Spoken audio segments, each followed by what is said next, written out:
গঙ্গাতান্ত্রিকের মাছ ধরার বিদ্যে যে খুবই প্রখর, তা জল কেটে জাল উপরের দিকে উঠে আসতেই বোঝা গেল।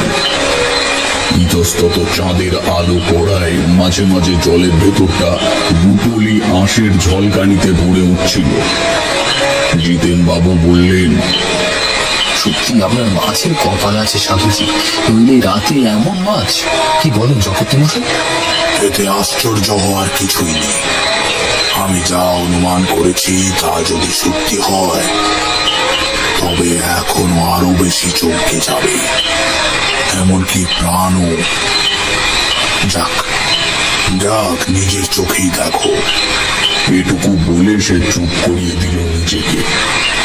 জাল সম্পূর্ণ বাহুবলে তুলে নিতেই পচা কাঁদার গন্ধে চারিদিক ভরে গেল। গঙ্গাতান্ত্রিক পা চালিয়ে সেটিকে নিয়ে রাখলো বাড়ির পেছনের দিকটায় জঙ্গলের ওপরে। জিতেন বাবু বললেন, এখানে না, ছাড়িয়ে সামনের হ্যাচাকে ডালে চলুন না সাধুজি। আমি মাছ ছড়ানোর জন্য জাল নামাইনি। তোমার ঘর এই সোজাই উপরের তলায় তো। আমরা সবাই একসঙ্গে উপরে চাইলাম। জিতেন বাবু নিঃশব্দে মাথা নাড়লেন।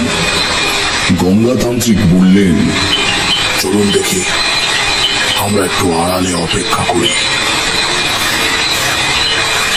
আমাদের নির্দেশ দিয়ে উনি বাঁদিক বরাবর হেঁটে গিয়ে যেখান থেকে পেছন বাড়ির দেওয়ালটি বাঁক নিয়েছে তার আড়ালে গিয়ে দাঁড়ালেন। ঠাকুরদা আমায় রাখলেন সবার পেছনে। সেই ঘটনা আমি নিজের চোখে দেখিনি, তবে তাদের অভিব্যক্তি দেখে যা বুঝলাম তা এই। মিনিট পাঁচেক পরে জিতেন বাবু বলে উঠলেন, হায় ঈশ্বর, কি সাধুজি? সাধু সাধু বলে জিতেন বাবু মাটিতে লুটিয়ে পড়লেন। ফলে ঠাকুরদা এবং গঙ্গাতান্ত্রিক ব্যস্ত হলো তাকে তোলার জন্য।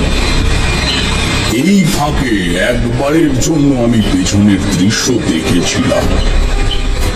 দেখলাম জিতেন বাবুর দোতলার জানলা থেকে দেয়াল বেয়ে নামছে তার স্ত্রী পদ্ম। এবং শুধু তাই নয়, সবার চোখের আড়ালে তার দ্রুত নেমে পড়ার প্রস্তুতিতে যেন আমার চোখ দুটি বাঁধা ছিল। তার জ্বলন্ত চোখ দুটি আমার দিকে পড়তেই আমি আবার ঠাকুরদার পেছনে চলে এলাম। জিতেন বাবুকে ধরাধরি করে সামনের বাড়িতে নিয়ে আসার পর গঙ্গাতান্ত্রিক বললেন, আপনি ঠিক সময় সীমাবদ্ধ করেছিলেন।